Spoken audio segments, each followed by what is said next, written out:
आज हम लोग इस वीडियो में पूर्ण संख्या किसे कहते हैं जानेंगे। पूर्ण संख्या को इंग्लिश में होल नंबर कहते हैं। तो चलिए जानते हैं पूर्ण संख्या किसे कहते हैं। जब प्राकृतिक संख्या में शून्य को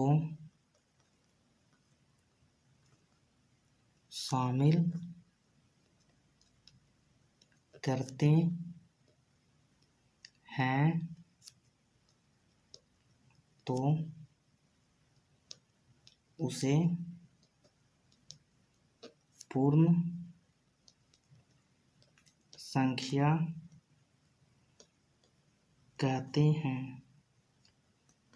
तो देखिए, पूर्ण संख्या जब प्राकृतिक संख्या में शून्य का मतलब जीरो को शामिल करते हैं तो उसे पूर्ण संख्या कहते हैं।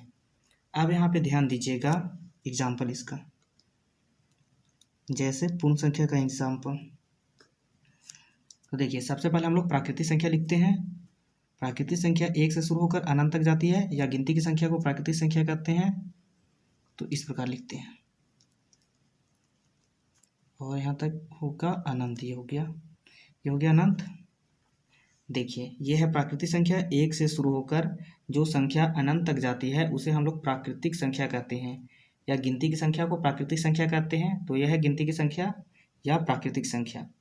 जैसे ही प्राकृतिक संख्या में हम लोग शून्य मतलब कि जीरो को शामिल करते हैं तो वह पूर्ण संख्या कहलाता है। तो देखिए अब ये हो गया पूर्ण संख्या। तो देखिए हम लोग इस प्रकार भी बोल सकते हैं कि वैसी संख्या जो जीरो से शुरू होकर अनंत तक जाती है उसे हम लोग पूर्ण संख्या कहते हैं। तो देखिए ये हो गया पूर्ण संख्या का एग्जाम्पल। और यहाँ पे ध्यान दीजिएगा, पूर्ण संख्या को इंग्लिश में होल नंबर कहते हैं।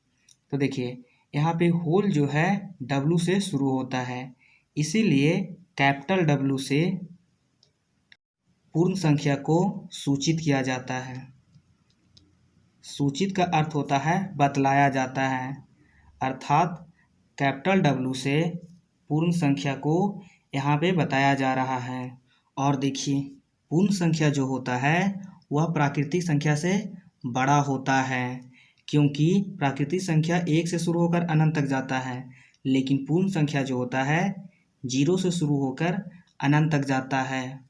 अर्थात पूर्ण संख्या में जीरो एक ज़्यादा है, इसलिए पूर्ण संख्या प्राकृतिक संख्या से बड़ा होता है। तो हम लोग इस प्रकार लिख सकते हैं, पूर्ण संख्या ये हो गया और ये हो गया ग्रेटर देन, और ये हो गया प्राकृतिक संख्या। N से प्राकृतिक संख्या, W से पूर्ण संख्या। तो पूर्ण संख्या जो है प्राकृतिक संख्या से बड़ा है, इस चिन्ह को बोलते हैं ग्रेटर देन। और यह मुंह जिस तरफ खुला रहता है वह संख्या बड़ा होता है। तो यहाँ पे पूर्ण संख्या बड़ा है प्राकृतिक संख्या से। और आप लोग ध्यान दीजिएगा, जीरो को छोड़कर पूर्ण संख्या में जितनी भी संख्याएं होती है वे सभी संख्याएं धनात्मक संख्या होती है। यहाँ पे देखिए जीरो जो होता है वो ना धनात्मक संख्या होता है और ना ही ऋणात्मक संख्या होता है, ना ही यह माइनस में होता है ना ही यह प्लस में होता है। इसे आप लोग याद रखिएगा। अब पूछा जा सकता है कि सबसे बड़ा पूर्ण संख्या कौन है और सबसे छोटा पूर्ण संख्या कौन है। तो आइए जानते हैं। देखिए सबसे छोटा पूर्ण संख्या, तो सबसे छोटा पूर्ण संख्या जीरो होगा और सबसे बड़ा पूर्ण संख्या को हम लोग नहीं बता सकते हैं। यहाँ पे देखिए सबसे बड़ा पूर्ण संख्या को हम लोग इसलिए नहीं बता सकते क्योंकि देखिए अनंत तक संख्या जाती है पूर्ण संख्या, ये तो हम लोग जानते हैं, और अनंत में कौन संख्या होगा ये हम लोग नहीं बता सकते। इसे आप लोग याद रखिएगा। अगर आप लोग ऋणात्मक और धनात्मक संख्या नहीं जानते हैं तो इस वीडियो के अंत में जो वीडियो दिया गया है उसमें आपको ऋणात्मक और धनात्मक संख्या के बारे में पता चल जाएगा। अगर वीडियो आप लोग को अच्छा लगा तो वीडियो को लाइक करें, शेयर करें एंड इस प्रकार के और भी वीडियो देखने के लिए चैनल को सब्सक्राइब करें। Thanks for watching.